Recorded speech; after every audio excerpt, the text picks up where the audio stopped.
Break के बाद आपका स्वागत है। बड़ी खबर से शुरुआत कर रहे हैं। आज जमींदोज होंगे सुपरटेक के ट्विन टावर। नोएडा प्रशासन की तैयारियां लगभग पूरी हो चुकी है। दोपहर 2:30 बजे का समय जब दोनों टावर गिराए जाएंगे। 2 से 3 बजे तक नोएडा एक्सप्रेसवे बंद रहेगा। तो नोएडा का सेक्टर 93 आज ये जगह आजाद भारत के इतिहास की कई बड़ी घटनाओं का गवाह बनने जा रही है। आज यहाँ सिर्फ 32 मंजिल की 2 इमारतें ही नहीं ढाई जाएंगी, बल्कि देश में आसमान की बुलंदियों तक पहुंचे भ्रष्टाचार को भी जमींदोज किया जाएगा। इतना ही नहीं, देश में पहली बार इस तरह किसी इमारत को ढहाने की ये पहली घटना होगी। तो अगर दूसरे नजरिए से देखा जाए तो इस तरह की तकनीकी हासिल करने के लिए भी ये पल कहीं ना कहीं अपने आप में साक्षी बनेगा। ट्विन टावर का डिमोलिशन सुरक्षित हो, इसे लेकर प्रशासन ने चाक चौबंद व्यवस्था की है। सुरक्षा के तमाम इंतजाम किए गए हैं, सारे प्रबंध किए गए हैं। किसी भी तरह की कोई स्थितियां बने तो उसको लेकर प्रशासन अलर्ट पर है। धमाके के बाद उठने वाले धूल और धुएं के गुबार को सीमित रखने की भी कोशिश हो रही है। उसको लेकर भी तमाम तकनीकियों का इस्तेमाल किया गया है, ताकि जो लोग आसपास रह रहे हो, जिनकी एज ज्यादा है, जो लोग बुजुर्ग हैं, उनको किसी भी तरह की कोई समस्या ना हो। और साथ ही अस्पतालों को भी हेल्थ इमरजेंसी के लिए तैयार रहने का अलर्ट भेज दिया गया है और आसपास के इलाकों को खाली करा दिया गया है। शालिनी जी, ये बताइए, ट्विन टावर को आज कोलैप्स किया जाएगा, आज उसको ध्वस्त किया जा रहा है, कैसे देखती हैं आप? उसको देखने के लिए आए हैं? यस, मैं यहाँ इसको देखने के लिए आई हूँ क्योंकि हमारे 2 बच्चे हैं, एक बेटा और एक बेटी। ये सब बास्केटबॉल खेलते थे, यही सिटी पार्क है यहाँ पे। तो प्रोड्यूसर कोच हैं इनके, जो ATS विलेज में रहते हैं। वो काफी सारे ड्रिबल एकेडमी के बच्चों को यहाँ पे सिखाते थे बास्केटबॉल, पर 6 महीने से इनकी प्रैक्टिस ही नहीं हो रही थी। और स्कूल में प्रैक्टिस होती थी, वहाँ पे इतना खुला माहौल नहीं है जितना ये पार्क है। ये ट्विन टावर टूटने की वजह से 6 महीने से अच्छे से इनकी प्रैक्टिस भी नहीं हो रही। और हम लोग बहुत सारे लोग ये देखने के लिए आते हैं कि कैसा है और कितना ऊंचा है, इतनी ऊंची बिल्डिंग, क्योंकि बच्चों को क्या पता इतनी ऊंची बिल्डिंग कैसे बनती है।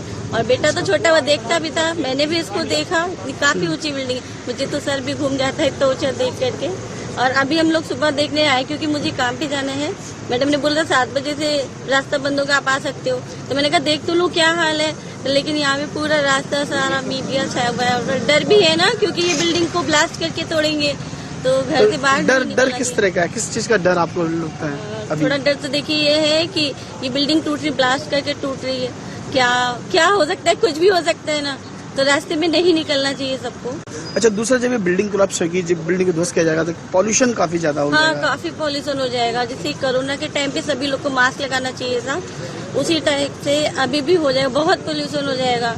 क्योंकि अभी हम लोग सुबह में जब उठते हैं 5 बजे आते हैं वो काम पे, तो देखते हैं कि बहुत सारी धुंध होती है, जबकि अभी सर्दी का माहौल है। लेकिन ये ट्विन टावर जो टूटेगा उससे तो बहुत परेशानी हो जाएगी। देखिए कितने दिन तक धुंध रहती है। ठीक है, क्या नाम आपका? शालिनी। ठीक है, थैंक यू।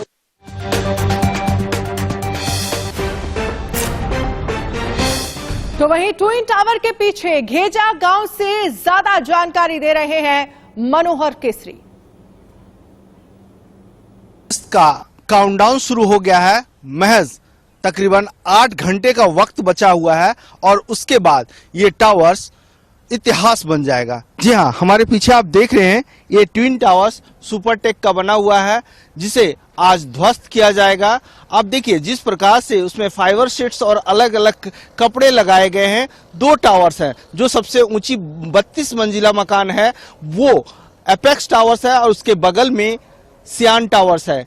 कुल मिलाकर के 760 फ्लैट्स हैं और इसको ध्वस्त किया जाएगा। 3700 किलोग्राम बारूद इसमें लगाया गया है और उसके बाद महज 9 सेकंड में ये 2:30 बजे जमींदोज हो जाएगा और इसके आसपास एरिया को खाली करा दिया गया है।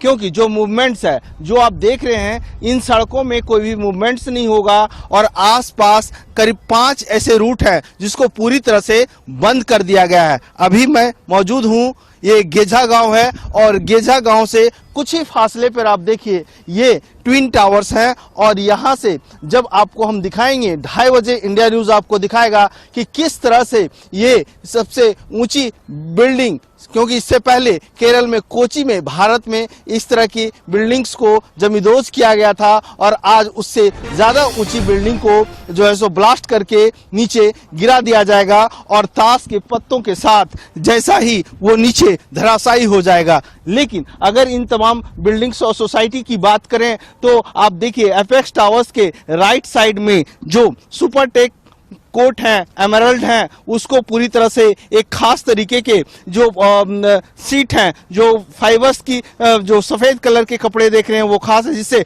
डस्ट अंदर ना जाए। और वहीं जो एटीएस टावर हैं, एटीएस टावर को भी पूरी तरह से सील कर दिया गया है। तमाम लोगों को यहां से खाली करा लिया गया है और कहा गया है कि जब तक स्थिति सामान्य न हो वो दूर पास एरिया में चले जाएं और जो गाड़ियों की संख्या है उसे लेकर के अलग अलग पार्किंग की जगह अलॉट कर दी गई है। लेकिन जो अंदेशा जताया जा रहा है कि जब 2:30 बजे इसे 9 सेकंड में जमींदोज किया जाएगा, जब ध्वस्त किया जाएगा, उसके बाद यहाँ पर कई मीटर इलाकों में धूल का गुब्बार भर जाएगा, मलबा नीचे बैठ जाएगा और जो बारूद का इस्तेमाल किया गया है वो खास किस्म के बारूद है ताकि जो मटेरियल है वो मटेरियल ज्यादा दूर तक छिटक कर ना जाए और नीचे वहीं जमींदोज हो जाए।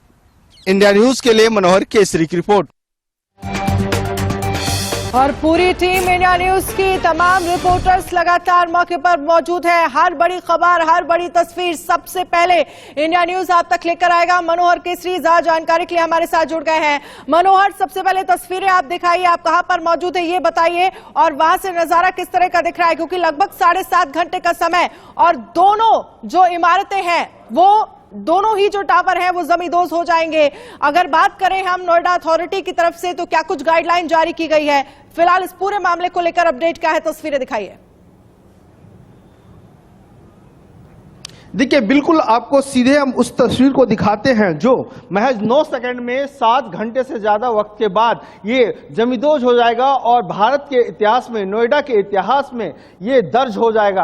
अगर हम पूरी तरह से इनकी कंटीजेंसी प्लान की अगर हम बात करें, ये जो तमाम टावर्स देख रहे हैं, सबसे पहले इन 2 टावर्स की अगर हम बात करें तो जो सबसे 32 मंजिला जो टावर्स हैं, 16 और 17 टावर्स, बगल वाला 29 मंजिला है एपेक्स और सियान, इन दोनों में आप देखिए 3700 किलोग्राम बारूद भर दिया गया है और बताया जा रहा है कि जो बारूद है उस बारूद में पोटेशियम नाइट्रेट की मात्रा कम डाली गई है ताकि जो मलबा है वो ज्यादा दूर तक न जाए, वहीं पर गिर जाए। सबसे पहले जो प्लान तैयार किया गया है कि आप देखिए जो इस दोनों टावर्स के लेफ्ट साइड में देख रहे हैं वो सियान टावर है, जो छोटी मंजिल है वो सबसे पहले गिराया जाएगा और उसके बगल में जो एटीएस टावर है, एटीएस सोसाइटी के पीछे जो खाली जगह है वहां गिरेगा। उसके बाद एपेक्स टावर जो 102 मीटर ऊंची ये इमारत है, जो ये टावर है, इसको बाद में गिराया जाएगा।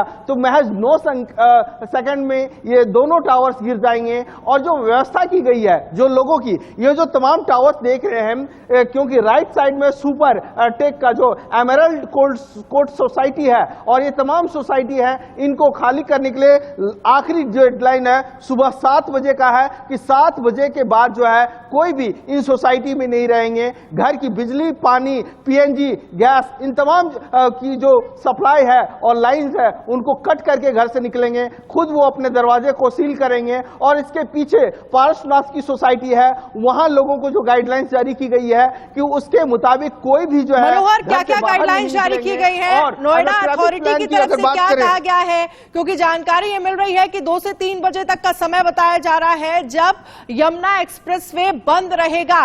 उस समय क्या स्थितियां हैं? जो लोग ट्रेवल कर रहे हैं उस रूट पर, उनके लिए क्या ऑप्शन बनाया गया है?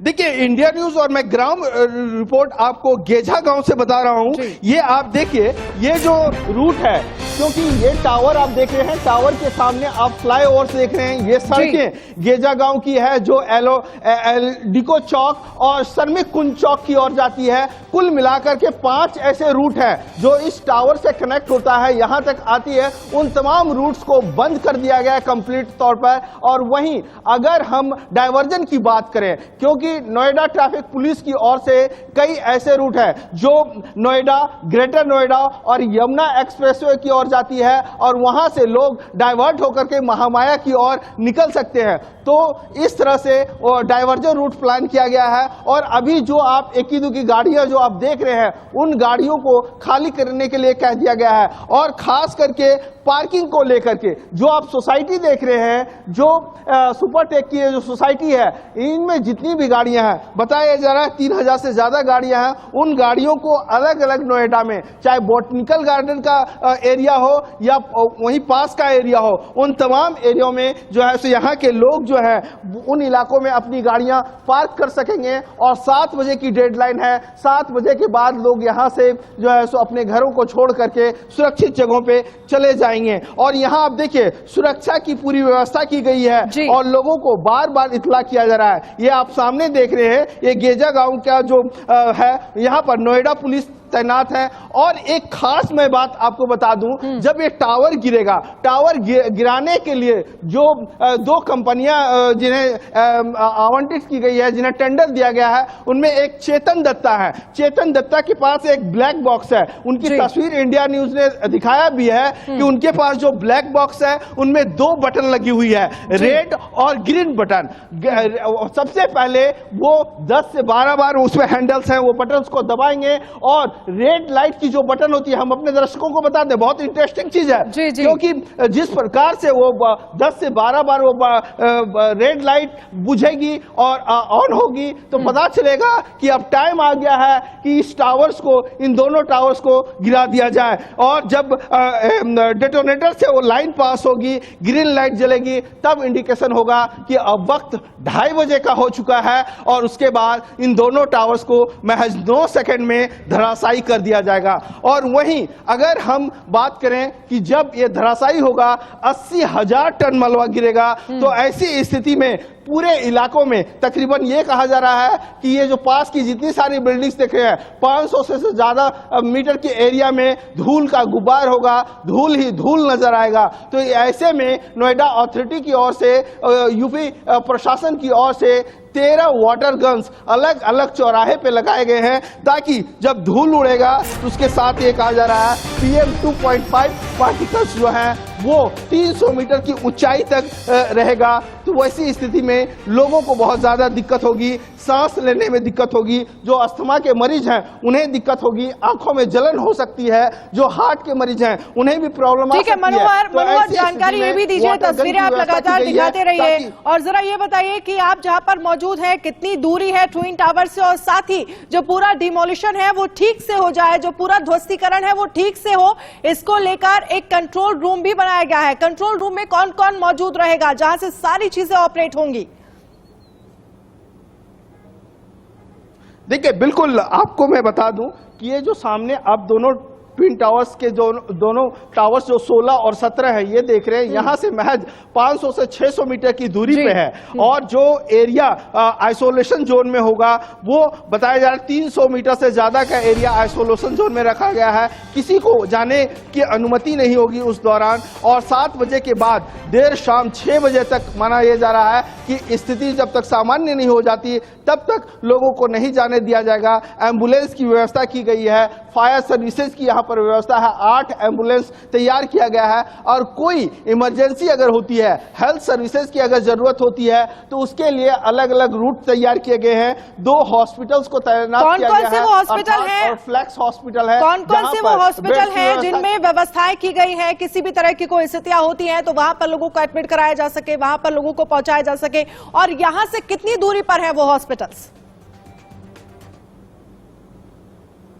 देखिए यहां से कुछ ही किलोमीटर की दूरी पर है अर्थार्थ हॉस्पिटल और फ्लैक्स हॉस्पिटल, उन दोनों में व्यवस्था की गई है। अगर जरूरत पड़ता है तो जेपी अस्पताल के लिए भी कंटीजेंसी रूट और प्लान तैयार किया जा चुका है कि अगर कोई अनहोनी होती है, अगर कोई इंजर्ड होता है तो उनको तुरंत इसी रूट से, ये जो सड़क आप देख रही हैं, ये जो तिराहा सड़क जो आप देख रही है गेजा गांव से, इस रूट से सीधे डायरेक्ट उनको ले जाया जाएगा अस्पताल की ओर। और जहां तक आपने कंट्रोल रूम का सवाल के बारे में आपने पूछा है, तो मैं बता दूं कि उस एरिया में जो आपका आइसोलेशन जोन होगा वहां पर मात्र 5 से 6 लोग मौजूद होंगे, जिसमें 3 ब्लास्टर्स होंगे, उनमें एक विदेश के भी हैं, एक फॉरेनर्स भी हैं, ब्रिकमैन है। लेकिन भारत के चेतन दत्ता जो है सो ब्लास्ट बटन को दबाएंगे, 3 ब्लास्टर्स होंगे, 2 अधिकारी होंगे और 1 सुरक्षा अधिकारी मौजूद होंगे। जब 2:30 में जब ब्लास्ट कंप्लीट हो जाएगा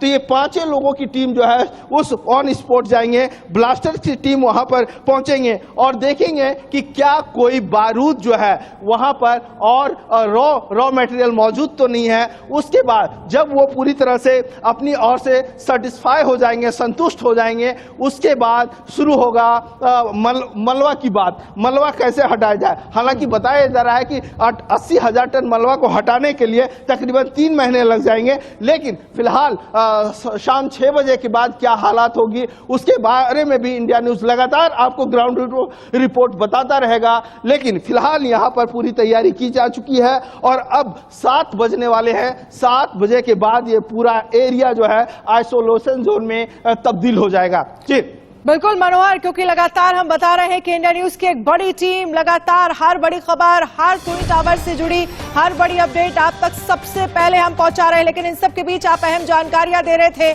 कि 6 बजे का समय, तब देखना होगा कि वहां पर आसपास क्या स्थितियां बनती है, क्योंकि जो लोग आसपास रहते हैं उनके लिए काफी ज्यादा ये कहा जा सकता है कि चुनौतियां हैं।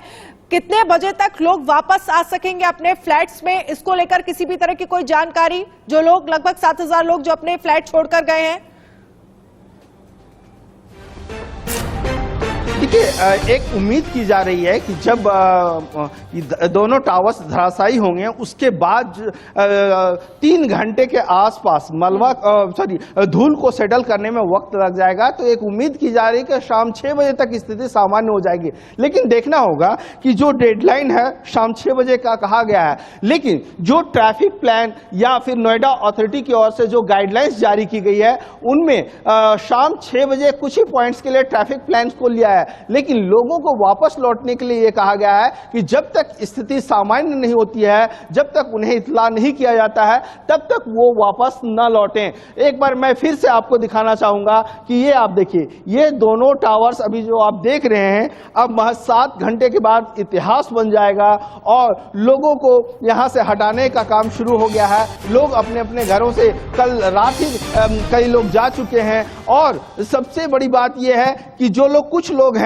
जो गेजा गांव के हैं, क्योंकि हम आपको यह भी दिखाना चाहेंगे क्योंकि 500 मीटर के आसपास एक गेजा गांव है जहां अभी मौजूद है, लेकिन इन लोगों के बारे में कोई व्यवस्था नहीं की गई है। जैसा कि इन लोगों का कल से ही आरोप है कि यहां तकरीबन 15,000 लोग रहते हैं। क्या जब धूल का गुब्बार उड़ेगा तो धूल का गुब्बार इनके साथ डिस्क्रिमिनेशन करेगा, इनके तक नहीं पहुंचेगा, इनकी सेहत के लिए क्या होगा? तो इन लोगों को यह भी आशंका है कि इनकी सेहत का ध्यान क्यों नहीं दिया जा रहा, इनके लिए क्यों नहीं व्यवस्था की गई है। तो ये शिकायत है इनकी। लेकिन सबसे बड़ी बात यह है कि उन आसपास के एरिया के लिए वाटर गन की व्यवस्था की गई है, ताकि जो भी पार्टिकल्स होंगे, जो भी PM2 पॉइंट्स या सीमेंट के जो पार्टिकल्स हवा में 300 मीटर की ऊंचाई के आसपास पहुंचेंगे, उसको सेटल डाउन करने के लिए अलग अलग इलाकों में 1 दर्जन से ज्यादा वाटर गन की व्यवस्था की गई है। जी बिल्कुल, चलिए मनोहर आप बने रहिएगा हमारे साथ, आगे भी आपसे अपडेट लेंगे। इंडिया न्यूज की एक बड़ी टीम लगातार इस पूरे मामले को लेकर हर बड़ी खबर, हर बड़ी तस्वीर आप तक पहुंचा रही है। और किस तरह से लगभग 7 घंटे का समय अब सिर्फ और सिर्फ बचा है जब ये दोनों टावर जमींदोज हो जाएंगे और सिर्फ मलबा नजर आएगा। इतिहास के पन्नों में दर्ज हो जाएगी ये पूरी घटना अब से सिर्फ और सिर्फ 7 घंटे बाद, जब दोनों ही टावर जमींदोज हो जाएंगे। एक छोटे से ब्रेक के लिए रुक रहे हैं, फौरन हाजिर होंगे।